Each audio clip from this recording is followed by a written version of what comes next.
ngày níខ្ញុំមកតំលីរូបមន្តឆាននងអត់ចេញទឹកស្ងួតហើយនងស្រួយឆ្ងាញ់បែបចុងភៅកែ5សំបីតាអ្នកចំណាយលុយរៀនក៏មិនអាចរៀនបានឥឡូវមកមើលវីដេអូខ្ញុំ free ហើយសំខាន់គឺនងពេលយើងចិត្តវាចិត្តសបកស្អាតហើយកាត់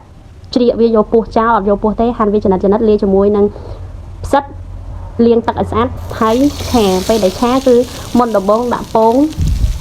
ឲ្យវាស្ងួតឆាពងឲ្យស្ងួតដុះឡើងសិនបានដាក់ខ្លាញ់ចូលខ្លាញ់ក្តៅចាប់ផ្ដើមដាក់នងនឹងផ្សិតហើយដាក់ខ្ទឹមបំពងពីលើឆាត្រឡប់ទៅមកដាក់ទឹកស៊ីអ៊ីបន្តិចប្រេងអើយស្ករបន្តិចប៊ីចេងបន្តិចរឹតឌីបន្តិចបានហើយក៏បន្ថែមជាមួយនឹងគល់ជីវ៉ាន់ស៊ុយបងតាគេអត់ចូលចិត្តគល់ជីវ៉ាន់ស៊ុយទេអាចអត់ដាក់ក៏បានដែរហើយដាក់ម្រេចបន្តិចដួសមកហើយដាក់ពងស្ងោរហើយពីលើមកគ្រាប់ទៀតមកមុខម្ហូបនេះគឺជាមុខម្ហូបលំដាប់ទៅខាង5តែអត់មានអ្នកណាគេលក់ទេមានតែខ្ញុំនឹងឯងអ្នកធ្វើ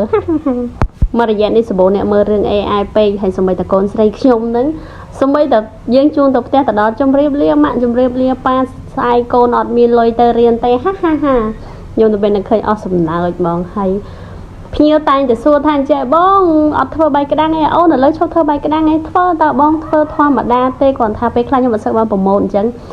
ចាប់ពីថ្ងៃនេះទៅឲ្យតែខ្ញុំធ្វើវីដេអូហើយខ្ញុំបន្ថែមកតុយហ្នឹងគឺខ្ញុំដាក់បាយក្តាំងហើយអញ្ចឹងបងប្អូនគេចង់ញ៉ាំចង់